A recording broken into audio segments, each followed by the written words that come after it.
Hey, listen up. Yeah, we here and we locked in. Let's keep it going all the way to the top 10. We fear the turtles, so it's no other option. Fred and Ryan, just watch them. Let's take it to the max. It's the shell and tell. They come with all the facts. It's the shell and tell. Let's take it to the max. It's the shell and tell. They come with all the facts. It's the shell and tell.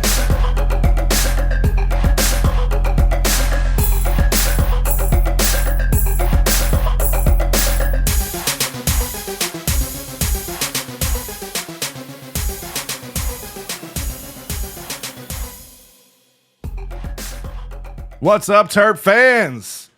Fred and Ryan back on the mics. It's been a hot minute for me.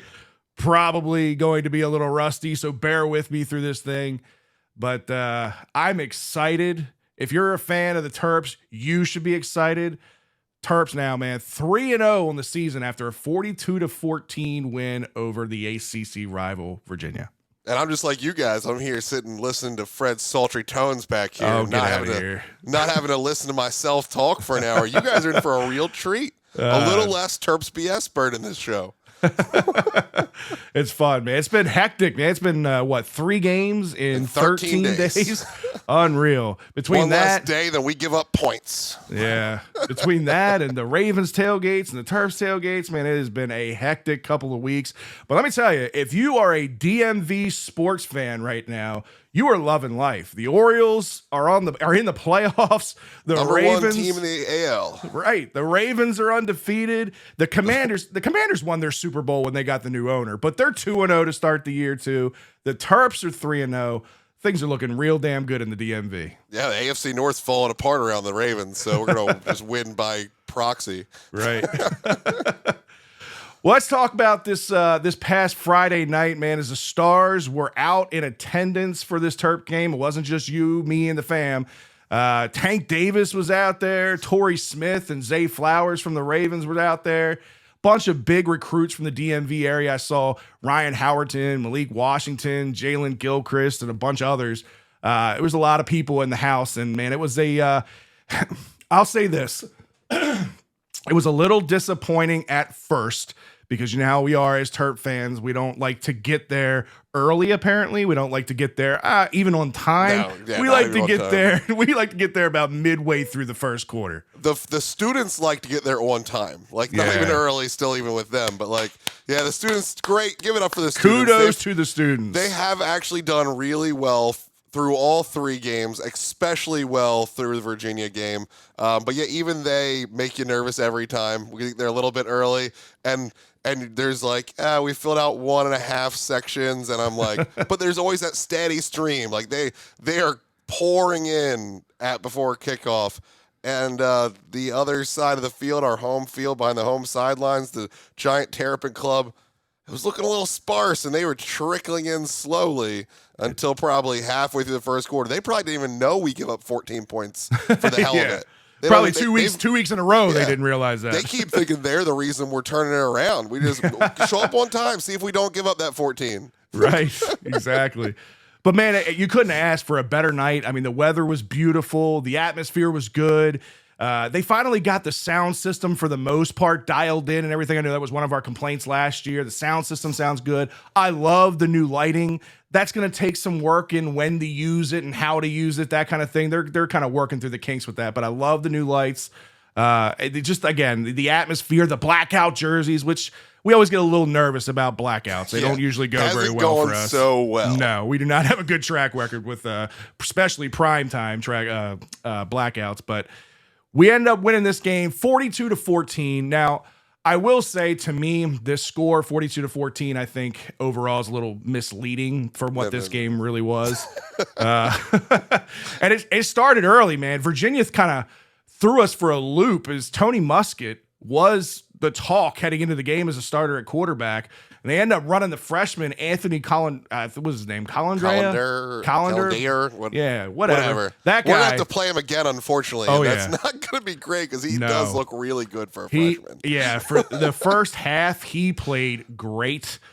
He actually has a similar style to Talia in the sense that he's not a very big quarterback. He likes to roll out of the pocket and make plays with his feet and throw the ball on the move down the field. Slinger, he threw some deep balls pretty consistently. Yeah, he played with confidence. He threw with accuracy in the first half before the wheels fell off late in that game.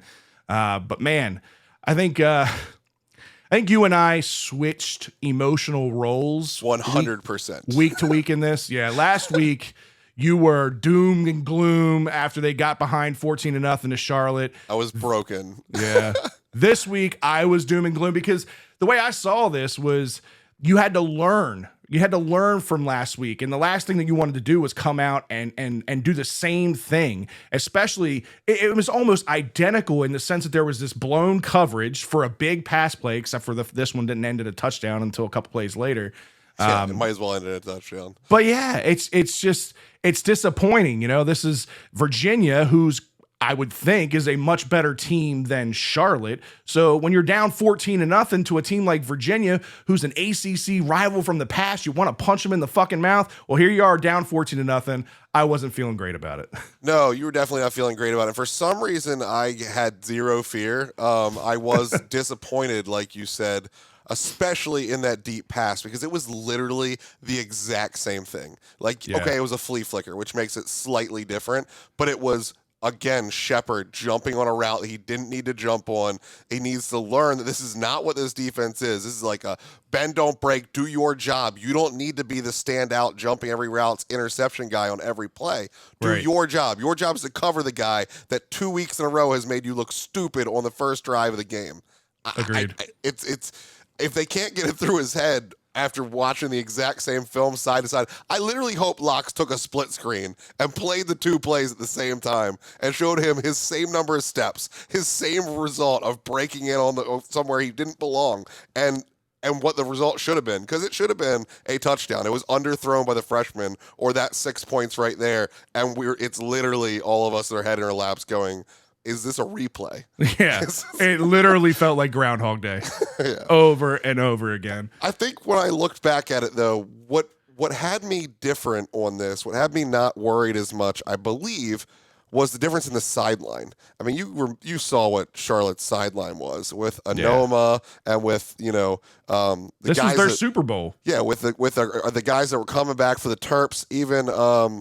The lineman that transferred, they're playing D-line for him. He was offensive line for us. Fontaine. Yeah. Like, just to see them right in front of us, boisterous, loud, in the face. They had so many more fans. Charlotte packed out that stadium because, not packed out, but was heavily represented in our section. They had a bigger following than Virginia, who's an hour away.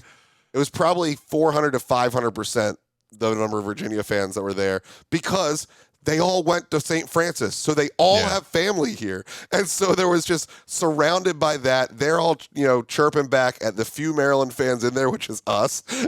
And Right. so I got in my head with that, and knowing the talent of people like and what you do, what we've always said on here, if you give a bad team hope, bad things can happen. And that's kind of what it felt like then.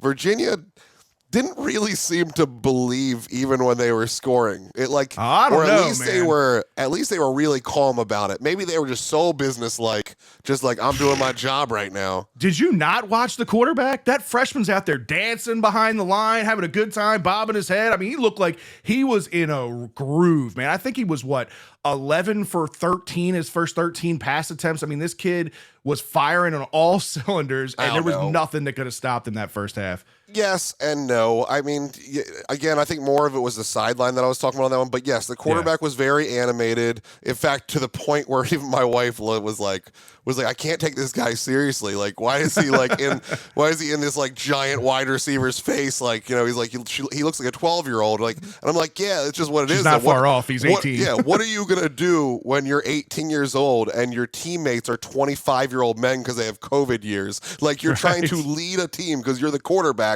but they're 6 years older than you. Like, it's a rough spot to be in, and he did a great job with it. Right. No, I totally agree.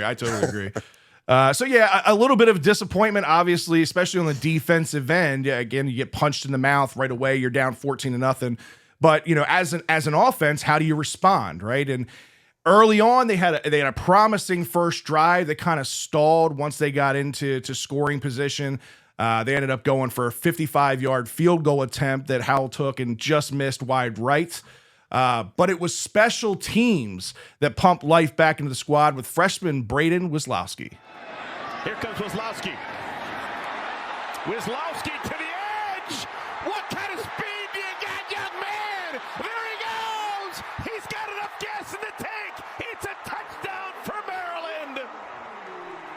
That's how you turn it around. Braden Wislowski. If you said you knew that was going to be the star of this game, I call you a liar. I mean, the only person I ever heard say his name was John Googs, and I was like, who? Well, I was like, I think we were talking about kick return options, and he said that his name was like, he's a Swiss Army knife kind of player. They're not really sure where he's going to play on the field. And I'm like, we have so many wide receivers and running backs. Why would we be digging that far deep into the closet to get somebody I don't even know the name of? Well, right.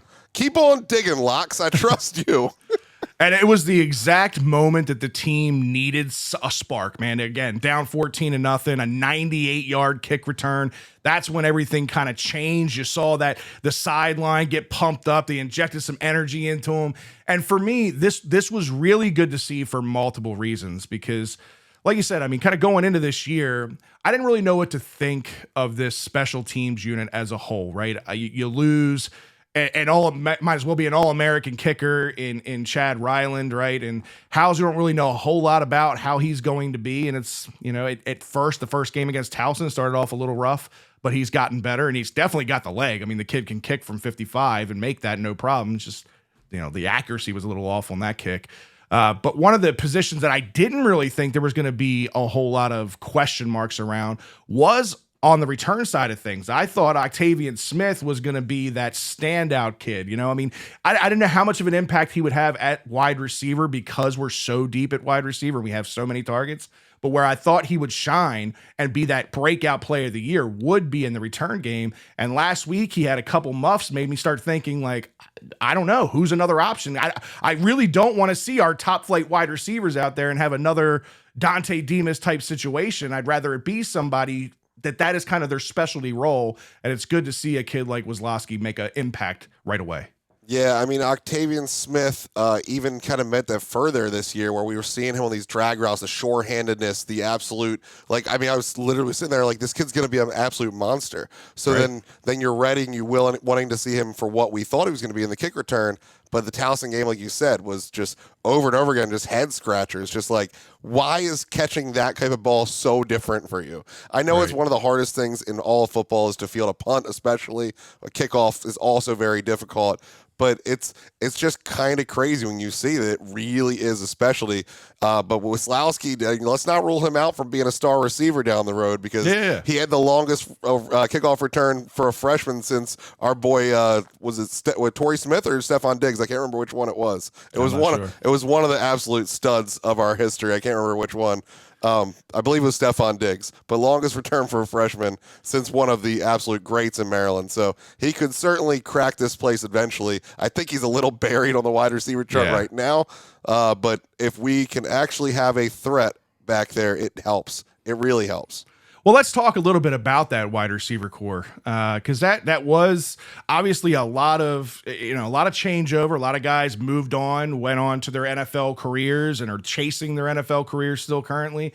But we had a lot of incoming transfers. Obviously, Chambers hasn't really gotten going with the squad yet. He's had some injuries he's been battling through. He got a little bit of work. Had a big third down catch in this game. Caden Prather, he was the big catch coming in from West Virginia. He's made a big impact. Ahmed had made reference to him being that kind of Dante Demas replacement or that Dante Demas type impact. And I think so far he's had that kind of impact. It's one of the parts of Leah's game that I thought was missing last year was having that down the field threat, that jump ball kind of receiver, the throw it up and get it kind of guy from the wide receiver standpoint. And I think Caden Prather has been that and more so far through 3 games. Yeah, he's been developing in front of us. I think he's been good throughout the whole time. And I also see that unlike some of the players, I have not seen him make the same mistake twice.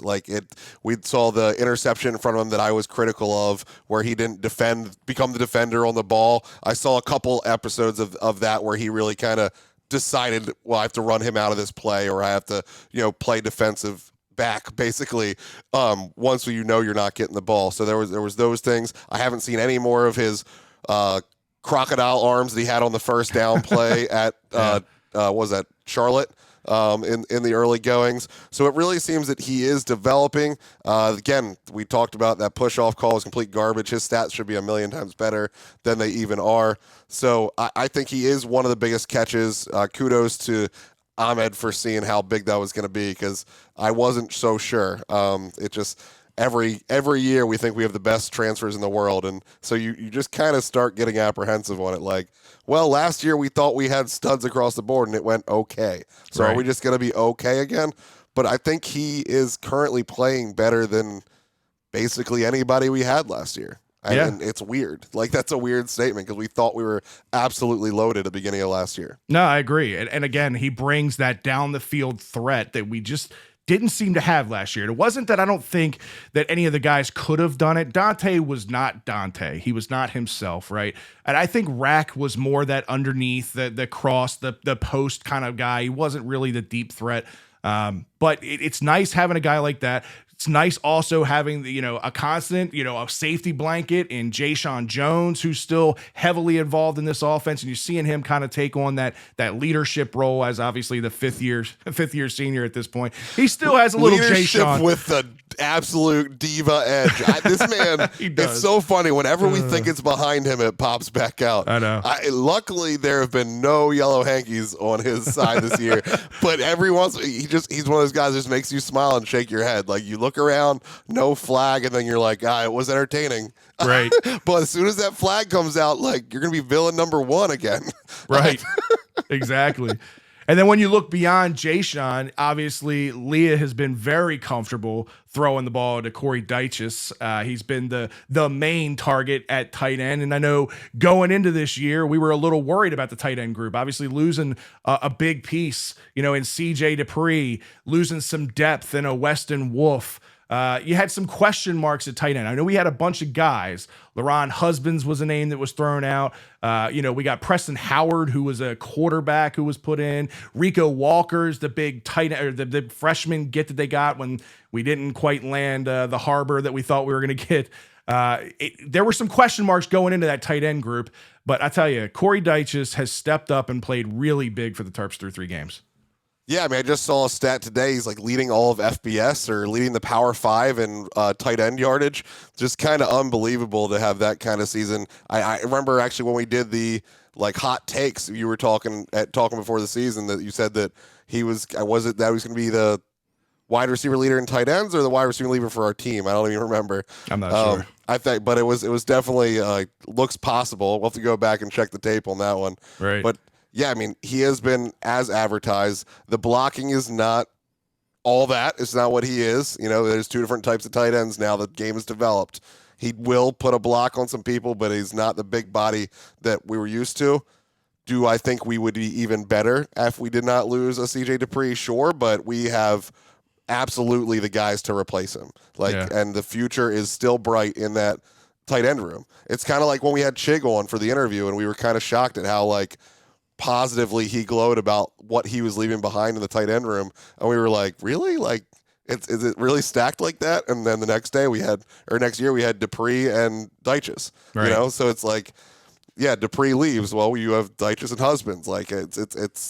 It's kind of crazy. It really shows that grass isn't always greener type stuff. I was just about to say, how's it working out for him? He's got 2 catches for 50 yards, I think, right now, and Alabama's losing football games. So everything that we thought, hey, go chase a title, I get it, go chase a ring, that kind of thing, not working out so hot for him right now. Yeah, I mean, it's Alabama. It's a different experience. I don't blame the guy for his decision, but yeah, I do wonder if there's a little bit of buyer's remorse now, or if not now, if they lose a 3rd or 4th game, because it looks possible.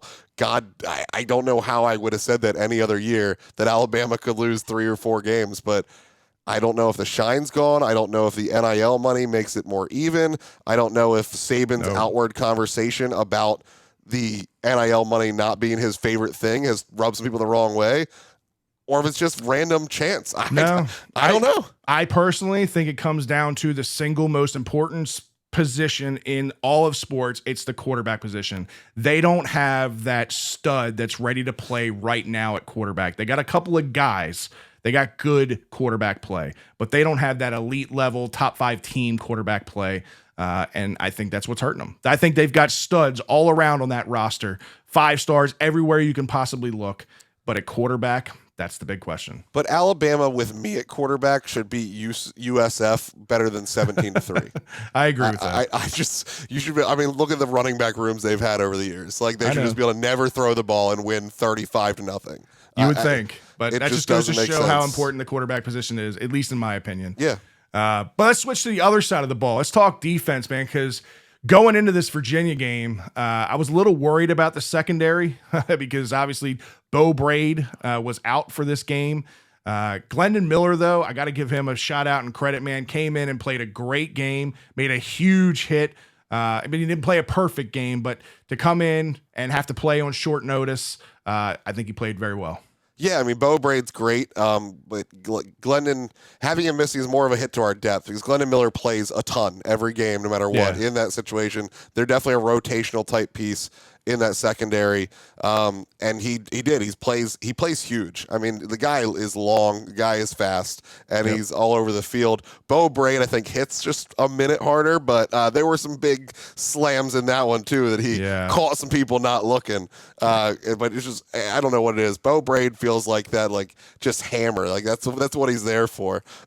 Right. My father was turned around in the game and was like, "I need a safety in the box every play." I'm like, "Dad, but that guy's not playing. like Bo Braid's not here right now, so we got to try with what we have."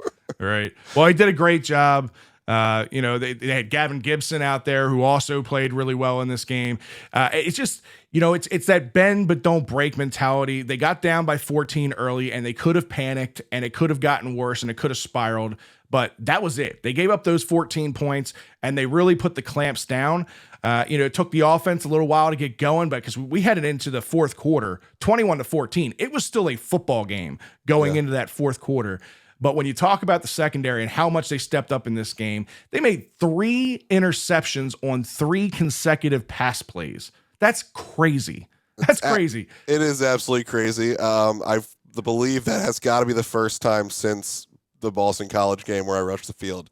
The back-to-back-to-back interceptions. Yeah, I can't imagine that happens very often. The no more Heisman chance did not come out for the freshman because he was not Matt Ryan. But but it's got to be the last time that's happened. The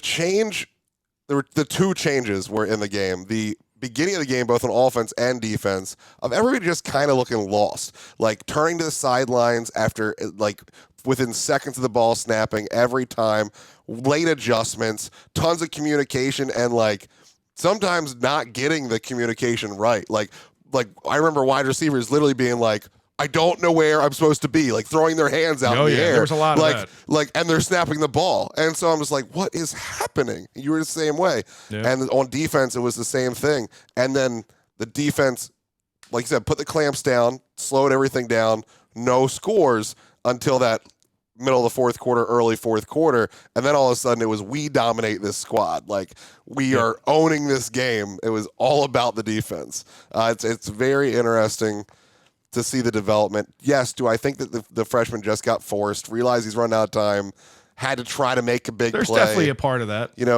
That's part of it. But I will say to you, Fred, nobody gives us credit for being down 7 points to Penn State going into the fourth quarter when we got beat by 20. So I'm not going to give Virginia any credit when we decide to put up 20 points in the fourth quarter. No. So I don't want to discount this 42-14 win. It's what the score was. These weren't terrible throws that the guy panicked into and made These bad weren't the backup throws. quarterback either. These were 2 jumped routes by Tarheeb Still, who's one of the best corners in the conference. I think Mike Loxley hit on this before too. Tarheeb kind of gets lost in the fold of all the other guys that were here when he was a freshman. I mean, you had Nick Cross out there, you had, Deontay Banks, you've had Jacorian Bennett, you've had all these guys in the secondary that kind of took the shine away a little bit from Tarheeb still. But he's been the constant through his entire career there, and he's now the guy. He's the guy that's left from that squad. And he's still a guy. I mean, they put him out there as far as like feeling out his NFL potential, like as far as draft potential last year. He wasn't happy with where he thought he would go, so he came back. But this kid is still a damn good corner, and he proved it in this game, jumping both of those throws. He's the guy we thought was going to be our number one last year, and then 2 got drafted. Like that freshman year was so amazing that we were just waiting for that next step. I think he took the next step, but it was just hidden. Like you said, there were just other dudes that were more developed, older in their careers, and just kind of like he'd also had Locks talked about injuries last year. He was banged up, missed a couple games, but also played just hobbled in others because he's still the best at 80%. Right. So right now he looks like a healthy version of himself, and he's showing out. And it's what we needed because we lost 2 NFL caliber corners. You have to take it a step up. You bring in one in the portal, and then you hope you find a third somewhere else that can be even 80% of what still has been the last couple of years. Exactly. So you got, again, so it wasn't the quarterback completely falling apart. I think it was an element to it, but you got Tarheeb making 2 hell of a plays. Donnell Brown with the 2 games in a row. 2 games in a row. The extension and then the concentration to stay with the bobble as it he's 3 times laying on his turtle shell, just rotating on his back, catching that ball in his lap. So again, I mean, we can go ahead and say and blame it on the quarterback and all that stuff, but I'm going to give the credit to the defense, man. The defense made 3 really, really impressive plays. They end up with 4 turnovers in whole in that fourth quarter. But man, I don't know. Looking at this defense now, right? Because there was a lot of change over the year. Again, a lot of guys leaving, a lot of guys coming in, some transfers and whatnot. How do you feel about this defense as a unit through 3 weeks? I think the defensive backs are as good up front as we thought they were. I think that the linebacker core, the top end might not be as good as I thought it was, but they're just so deep. We have like 6 or 7 guys that are as good as I thought our third or fourth would be. And so the third. and so later in the game, they're still fresh. They're playing guys like that on other teams just wouldn't be played. The Sean Greeley's of the world, the guys that just, have been walk-ons and put in their time and done the due diligence and have put in work, but they don't look like a step back really. No. They're maybe a half step, but when they're at 100% in the fourth quarter and your starter's at 80, like they're the same player. It really seems like that's what we're going to survive on. I wish I saw more out of my boy Ruben, one of my favorite players coming in. I wish I saw a little bit more out of Barham already. He's in a couple spurts, but overall the room is solid, stone cold solid. I just don't see the spark yet, the explosion player. I couldn't agree more with your analysis, especially on the linebackers. Like I would have hoped we would have saw another step in growth with Ruben and with Barham. I'm not disappointed with them because they still are. They're still very good, above average, solid players, better than we've had for years. They're just not they're not the all-American players we thought they could be. Absolutely, and I couldn't agree with you more. The step behind them, the depth behind them, has made leaps and bounds.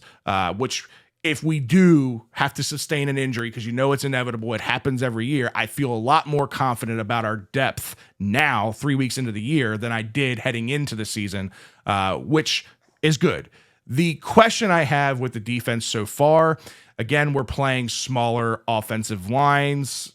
I haven't been really blown away with the pass rush. And that Fanaje Gote showed up this week, though, for the first time in a while. I'm not saying it's been non-existent. Yeah. I expected the pass rush to be on another level through these 3 games and then come down a notch once we get into Big Ten.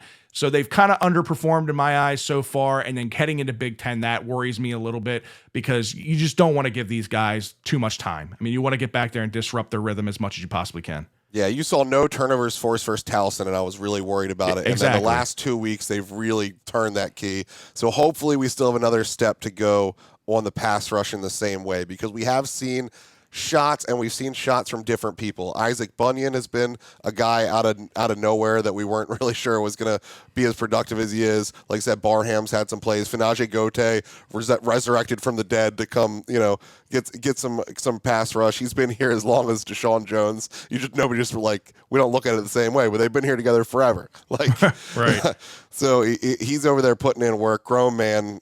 6 years into college football. So hopefully that continues to grow. Hopefully we can stay healthy in those positions and keep the pressure on through these bigger, better lines. I agree. I do think, though, like you're saying, with the defensive line and the pass rush, we are going to look back, in the biggest loss in the offseason, we were focused on Dupree. We were focused on Mason Lumford. The biggest loss is going to end up being Booker to Arkansas. I do think that having a big-ass body like his in the center of that defensive line right now would really change a lot of what's going on. I agree. It's a one that hurts, and it's one based on just casual interactions with dad, this and the other, that I think was just an NIL play that, no hard feelings, liked my time here, but it's time to get mine. Right. And so that one hurts, because I think that he could be taking this team to a whole nother level. Well, let's talk more macro level of the entire team as a whole as we head into conference play now. We go in this week on the road to Michigan State. How do you feel about the team? Are you confident? I mean, again, you got a team that's gone off to slow starts, 14-0 deficits twice. Now they've overcome them, but 14-0 deficits twice now, back-to-back weeks, heading into conference play. Are you nervous with this? I mean, does it make you wonder where things stand as where rankings in the Big Ten? Yeah, I mean, I think, but I'm nervous because I'm starting to become overconfident. I think that's a weird place to be as a Terps fan, when you start looking down the schedule and you can't find a lot of L's. I just look around, I'm like, yeah, we could or should win, a lot. I mean, the big three are always going to be a question, but I can almost come up with arguments for all of them at this point. I'm not going to predict a run in the table, but I can come up with a scenario for everybody. I honestly was starting to believe that Penn State was untouchable, but the last game, their quarterback showed has moments of lapse, and that we could end up with 3 interceptions on 3 passes like we just did in Virginia and change a game. Their defense is absolutely studded. We're not putting up a lot of points, but could we win a 12-9 game versus Penn State? Maybe. Or we could get absolutely killed. Either one of those things could happen in my head. So I'm almost more nervous that I'm starting to think my shit don't stink. That this could actually happen. This. Well, you're definitely on another level confidence-wise than I am, because I've been trying to rack my brain about these starts. I mean, it's one thing to give up 14 points 2 weeks in a row, but then pretty much both weeks to clamp down defensively after that and look like a totally different team. It boggles my mind as to how you can be so night and day, so black and white different, in a matter of minutes. But I think Mike Locksley... I'm blaming the fans. Blaming the fans. Maybe that's part of it. All right. I think Mike Locksley did a really good job of addressing what he believes that issue is from. One of the things that, as I went back and evaluated, so the past 2 weeks, and I'll get into, I'll bore you guys, but, we track our guys in terms of the analytics of their player loads. And for the last couple of weeks, because we had 2 straight games, we had a Saturday late game and a Friday early game, we had to cut some things out of practice. And when we cut out of practices, we cut our good on good out. And when you go good on good, that's where you really get the speed of what a game is like. And one of the things that, the last 2 weeks, I've cut practice down where I've removed the good on good, but we continue to do the stuff versus our development team or developmental team. And what happens, the developmental team doesn't always finish. They don't always get off blocks. They kind of go through the motion, and sometimes they become, we call them scout dummies, where they just stand there and it's, I blocked you, and they stop. Well, what happens is, and what I kind of think is my philosophy is that what's happened to us is that we don't adjust to the speed of it until we get punched in the mouth after the first quarter, and now we understand it. And so what I've done is I've reinstituted the good on good periods in our practice where we'll get the speed of what it looks like or should look like. And then again, we have to make the point of emphasis that the guys that are on that developmental squad to wear those black jerseys, it's important. Their role is to get us ready to play fast. And we've got talented players over there, but they just have to learn how to be a good scout player for us to give us the look that we're going to need. And so I'm hoping getting back to getting the speed of it in practice allows us to not have that adjustment, because we haven't been a team in the past that have started out slow. We've traditionally on offense been a fast start team, and then defensively we've given up some yards, but we've given up some explosive plays off of some of what I call trick type plays, the flea flicker. And you can expect those early in people's scripts against us because we've given up those plays, and once you put it on tape, people will continue to attack. So to me, I think us going back to getting the good on good periods back in our practice hopefully will give us the speed that we need to be able to start fast and not have that adjustment period, I hope. So I think Mike's got a point here. This is something I hadn't really thought of and obviously didn't know until I heard this. But if he really did call off these good on good sessions a couple of weeks ago, where I think this can actually make an impact is if you think about it, right? There is this whole mantra to you play down to your competition type of thing, right? And we see it year in and year out with the Terps. We see it year in and year out at the professional level. Teams as dominant as they are tend to play down to their level of competition, right? So if all week you are practicing against practice squad guys, like the bottom level, your 4s and your 5s all week long, then you don't know, like that changes the game speed for you. And then I think that's what they're used to. So it's a psychological thing. You come out and you're so used to, okay, for this entire week, I've been practicing against one thing, and we get punched in the mouth right out of the gate with one speed. Then yeah, I think that can have an impact. And I think correcting that is real easy. You just go back to your one-on-one, your goods versus goods sessions, and hopefully that does make a change. You remember when we had the section with Ellis McKinney, Real Talk versus Coach Speak? I do. Coach Speak. This is great Coach Speak. I'm glad he told the team that this is why, that he figured it out, that he's a mastermind, and he knows exactly why we're moving slow, and that we fixed it. It's fine. Everything's going to be good now. But I call bullshit. I mean, our backups are better than the starters at Towson. Our backups are as good as the starters at Charlotte. I don't think that has anything to do with it. I think that if I were to, I don't know that I know what it is, but if I'm going to put my thumb on something, we've talked about what that stadium looked like as they run out the tunnel. If you are an 18 to 24-year-old kid that is pumped up on testosterone, losing your mind, hyped up from a pregame speech, you're walking down the tunnel, there's music blasting, there's lights going off, and you enter the dome through this, or the dome, enter through the shell, and you see a sea of bleachers. You don't tell me there's a letdown.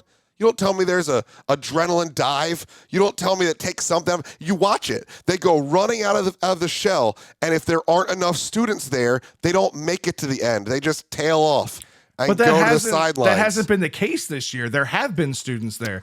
That's been 90% of the stadium is students. But still, you watching the Charlotte game, they dove off that before they ever got there because it was only 2 sections, and the people that were in the student section were behind the barrier that's there at the end. They weren't up in the corner because they hadn't filled out where the band was. The only thing that was there was the band and the high school band. There was no other students on the far right side by us because it was empty.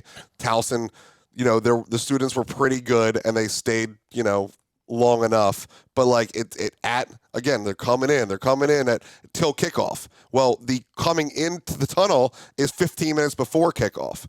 I'm not down on the students at all for their game time performance. They've done great. I'm not backtracking on that. But again, there is arriving late there, and there's a lot of arriving late everywhere else in the stadium, including our section and definitely in the Terrapin Club section. So when you come out to a sea of bleachers, I just gotta think there's a letdown, and then you realize it doesn't matter.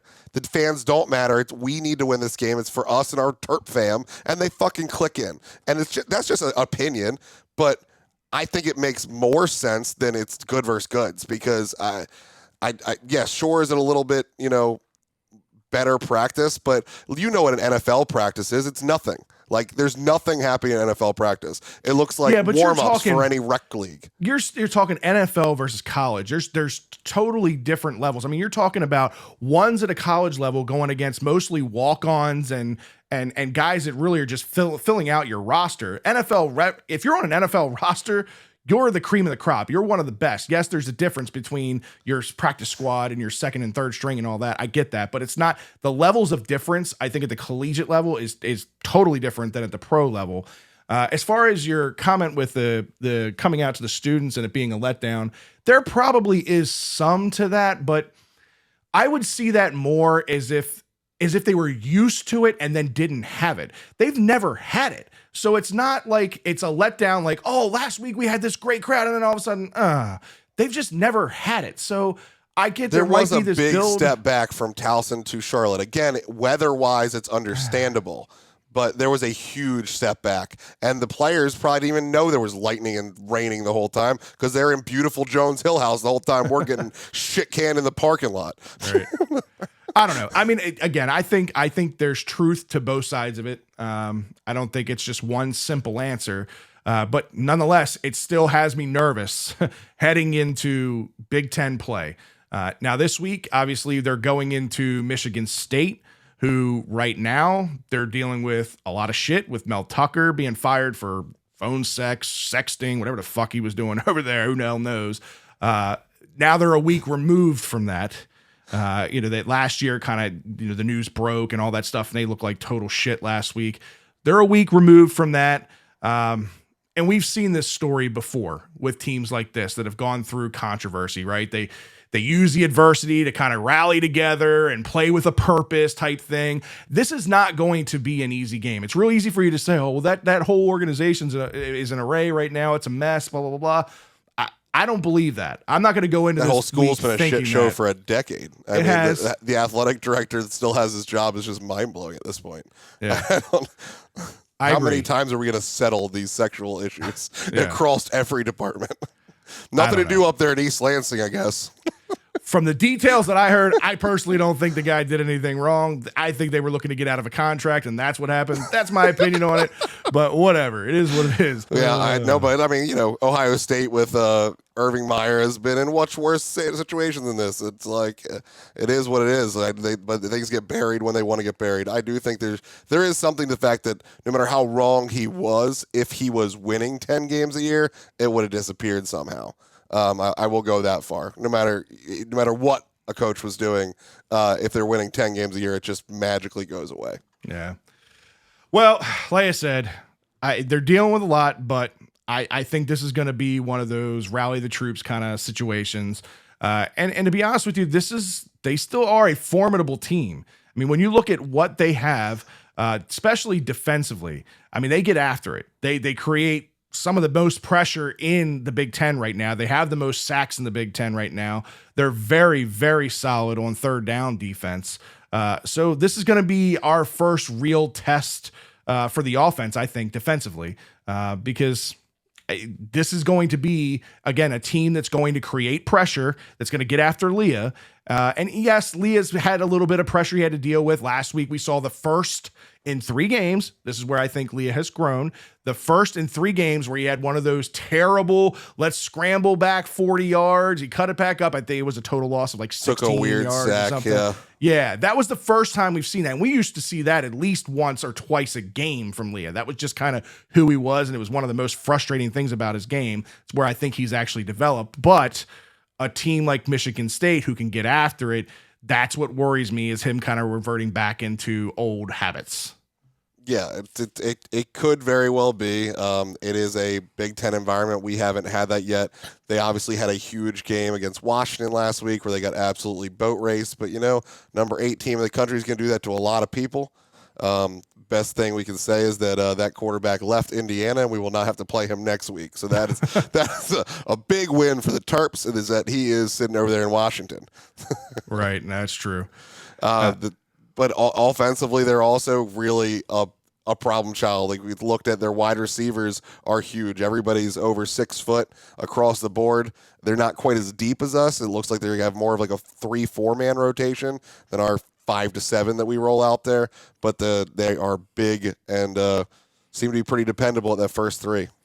Yeah, and obviously this is going to be a test for the corners because, again, like you said, everyone is 6'1" or above. So we'll see. We'll see how the corners. I mean, the secondary has played really well so far this year.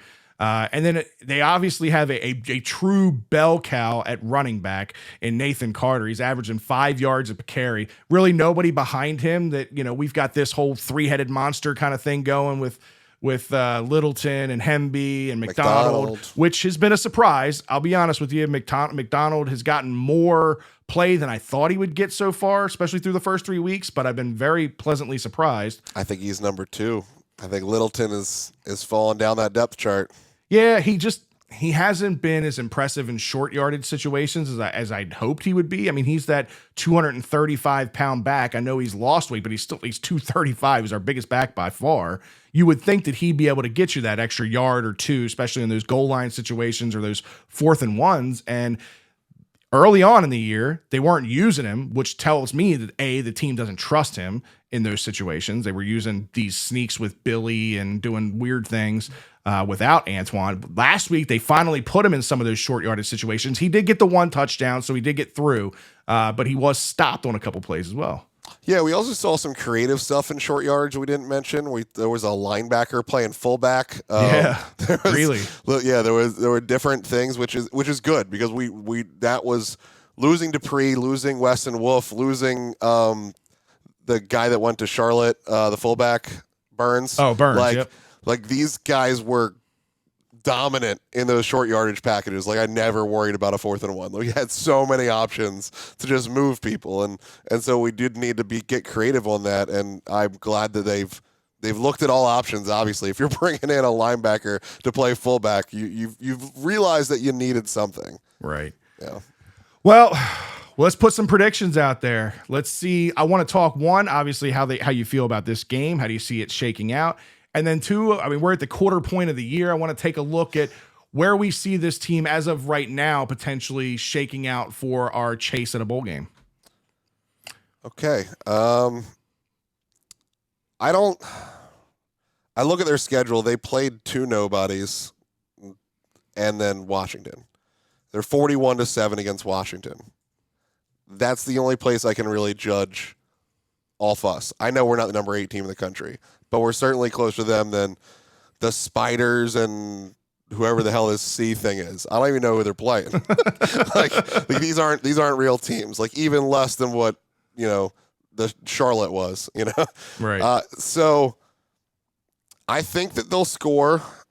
Hopefully not 14 in the first quarter. I can tell you they will throw probably a flea flicker and definitely a couple pump fakes at Shepard on the first drive. So we should definitely not let that happen again. Right. If it happens again, I might cry. If we don't let them score on the first drive, I might high five everyone in the room. I'm going to go, we hold them to 13. Okay. And I think we can put up 28. Okay. It's 28-13. Yep. All right. And it won't break twice and have one F up. I'm worried, as I said, about Leah going into this game with the pass rush that Michigan State has, with some of the question marks that we have at offensive line, some of the rotations that we're still going through on the offensive line. I will say they played better. They definitely played a decent game against Virginia. But Michigan State's another animal. So I don't think the passing game is going to be as effective as we've seen recently this game. Like, this is one of those, like, 200 to 250 yard games for Leah. I think we're going to lean heavy on the run game. We're going to see a lot of Hemby. I think we're going to see a lot of McDonald in this game. I think defensively we can hang with them no problem. Their offense doesn't scare me. Yes, their size is intimidating, but outside of that, I don't really see that being a huge challenge offensively. I've got this being a lower scoring game. I like the Terps to win it 2017. I think it's going to be a close game and a lower scoring game. 20-17. Yep, Terps win 2017. I do want to touch on that offensive line thing a bit. So we know our transfer from Frostburg didn't play the first 2 games. Yep. The third game, he's expected to be our left tackle, but he's playing over there at guard. It does, from people I'm talking to, sound like it was more of his own limitations of not being able to be out there on the island to get that far step, still kind of working back from those injuries that put him at guard. Sounds like he is still the Fagan replacement. Whether that is this week, whether that is 2 weeks from now, his goal is still left tackle. Right tackle. Gotcha. Because left tackle is Delmar Glaze. Yep. So yeah, the right guard position where he played last week is a stepping stone to replacing Fagan on the outside. Love the work Fagan's getting for the worst case scenarios. Yeah. But yeah, it will be helpful if they're right and if he is still developing into something to get that going. So just a thing that I had touched on about people I've talked to around the neighborhood and things. So Right. yeah. All right. Well, let's kind of, like I said, we're at that quarter point of the year. Terps, again, clean sweep in the non-conference games, 3-0. I feel like this is like, again, another deja vu, another Groundhog Day moment. You know, this is where we are pretty much every year since Loxley's been here and since Leah's been here. 3-0 after conference play. So we've won all the games we're supposed to win. Heading into conference play. One was an ACC team, okay? Whether it was a good one or not, whether there are any good ACC teams. Are there good ACC teams? I don't think that those two words go together at this point. But again, 3-0, no matter who you play, the opponents that are thrown in front of you, we're 3-0. I'm not real high on the Big Ten as a conference this year. I mean, listen, I understand Ohio State's the 6th ranked team, Penn State's 7th, and I think Michigan is 2nd or 3rd, right? So there's 3 teams in the top 10. I haven't been sold on what I've seen from Ohio State. I think they're a good team. They're not Ohio State that we've seen in years past. Penn Quarterback State play, like you said. Yeah. Penn State, they've got a quarterback finally that can make some noise. I know he didn't look great Sometimes. this past week. He didn't look great. Yeah. But like you said, they're built like a hoss defensively. Yeah. So they're not going to give up a whole lot of points. Michigan is Michigan. They're going to be the constant every year. They're going, they've still got Corum as one of the best running backs in Blake Corum coming back. Like, come on. Like, what do we go. have to do to get what did you have left to prove? I cannot. That just shows you what like NFL running backs are just making nothing and just terrified for their there was nothing left for him to prove. He was not going to put anything on tape this year that would have made his draft stock go up, but he can collect the money here just as easy to collect the money there. But running back's one of those, to me, running back's one of those positions that the earlier you can get in the NFL and save that wear and tear on your body, the better, because the life expectancy in an NFL for a running back, NFL career is only 3 years anyway, right? So it's super, super short. You don't want to shorten that by extending out another year in college when you had high pedigree for the NFL draft last year. It doesn't make a whole lot of sense to me either. Who knows? He's been here forever. God, we might be in bad luck. Maybe he still has a COVID year. I mean, I heard somebody talking about Talia's still allowed to come back again if he wanted to. I didn't think they could after this year. I didn't think COVID year was a thing after this year. I could be wrong. Anyway, not looking forward to him. I think again, my goal going into this year was 8 wins and then 9 with the bowl, right? That's what we do. We win bowl games. Right. Let's get to that. So we did it 2 years ago. We got to 6 and got to 7. Last year we got 7, went to 8. This year my goal was 8 and to do 9. I'm looking at the schedule right now and watching some of these teams play. And again, it's early in the year, so some of these teams are going to get better as the year goes on.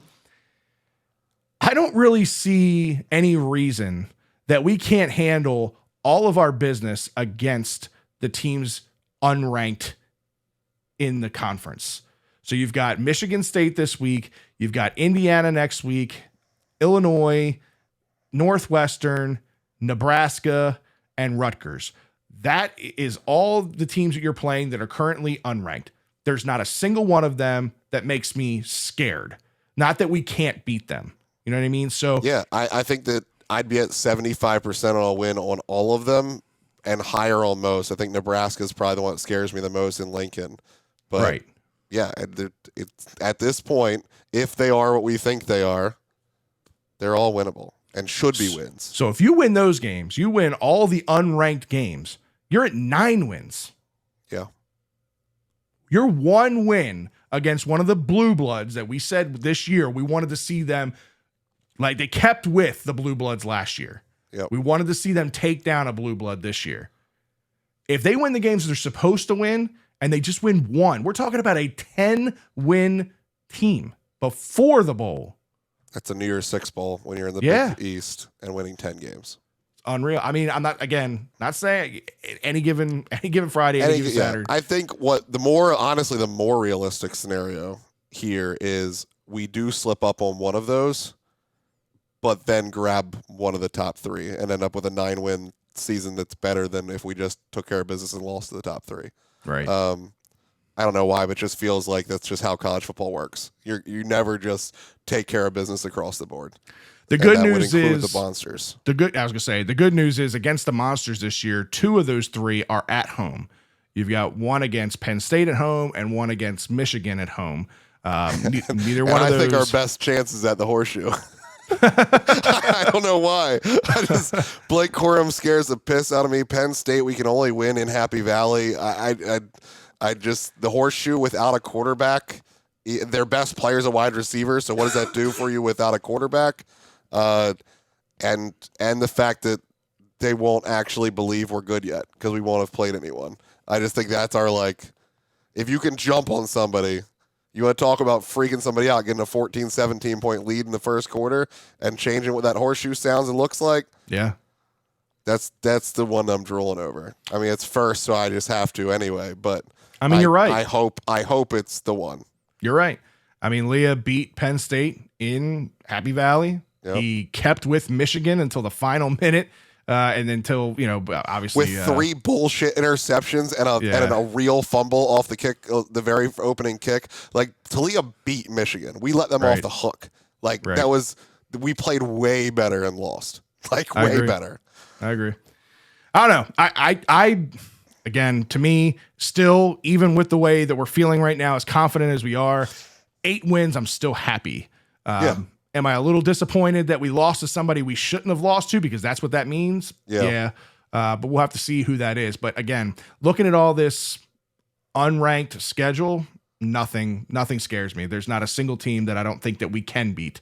And like I said, I'm hoping we can take down one of these Blue Bloods and win 10 games this year. It would be a hell of a ride. It would be a hell of a season. Great. If it's number 2 Michigan inside the shell, that's amazing. I see it less likely than the other opportunity. But I'm not going to say we can't do even if we get boat raced by Ohio State, like you said, it's any given Saturday, and they're different styles of play. I mean, even going back to the Michigan game even further, they went for 3 4th and 1s where they could have kicked a field goal or punted the ball either one of those times, and they just kept scoring 30-yard touchdowns on them. Right. That doesn't happen. You could play that game 100 times, and that doesn't happen again. Right. So yeah, maybe there's just so much frothing hatred for what happened at Michigan last year that it doesn't matter how much better they are than us. That there's just unbelievable amount of motivation for them to win that game. So sure, you just talked me to another one. We got 11 wins, Fred. 11 wins. 11 wins. Oh man, here you go. I'm glad you're back. Kind I can go full homer now that you're back. Well, what say you guys, man? Why don't you follow us on social media if you're not already? Make sure you're following us on Twitter at Shell and Tell. You can follow Ryan at Terps Biesbert. Follow me at Fred BLBS. Let us know your thoughts. How are you feeling about the Terps team? 3-0. Where do you see this team shaking out for the year? How do you see them this week against Michigan State? I'm excited, just as I always am at this point of the year. 3-0 heading into conference play, Ryan. This is fun times to be a Terp fan. Absolutely fun time to be a Terps fan. Good time to be in the Big Ten. For all you haters still out there, let's revisit this one more time. Maryland versus the ACC since we left. Now 4-1. The one loss was the very first time we played an ACC team when we were still sucking like an ACC team. And we played against Boston College in a bowl game. In that 4-1, we are a plus 113 point differential, 205 to 92. This program is in a better situation financially. They're in a better situation athletically. Hell, they're in a better situation academically. Give it up. Get out there. Support these players, because if you don't, you're going to regret it. It's on the way up. Terps up. Terp fam. Get out there to the shell. Till next time, guys, here's to wishing all is well under the shell.